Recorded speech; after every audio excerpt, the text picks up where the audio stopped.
বন্ধুরা, আজ আমাদের জেনারেশনে যে কাউকে জিজ্ঞাসা করি না কেন যে কোথায় ইনভেস্ট করা হয়, সবার উত্তর থাকে কি এসআইপি। হ্যাঁ, এসআইপি সবাই ইনভেস্ট করে এই কারণেই যে তার রিটার্নটা অন্যান্য জায়গায় ইনভেস্ট করার থেকে রিটার্নটা বেশি। কিন্তু এই এসআইপিতে ইনভেস্ট করতে গিয়ে আমরা দুটো মেন পয়েন্ট কি ভুলে যাচ্ছি না, যেটা আমাদের মনে রাখা খুব জরুরি। প্রথম কি, এসআইপি কি কোনো লাইফ রিস্ক দিচ্ছে আমাদের? আর এসআইপির রিটার্ন কি ট্যাক্স ফ্রি?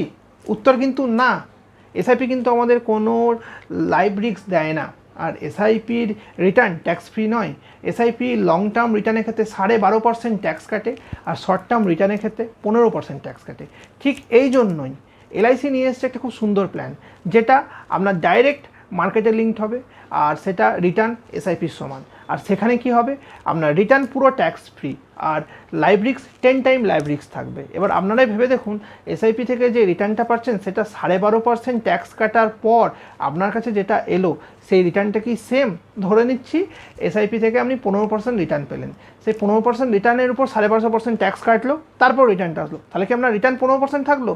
একদমই নয়। কিন্তু এলআইসিতে যদি আপনি ইনভেস্ট করেন, সেই 15% রিটার্নই আপনার হাতে আসবে। তাহলে আপনারাই নিজেরা ভেবে দেখুন কোন জায়গাটায় ইনভেস্ট করা ভালো। এর সম্বন্ধে যদি আরও ডিটেলস জানতে চান, এই নিচের দেওয়া নাম্বারে যোগাযোগ করুন। Thank you.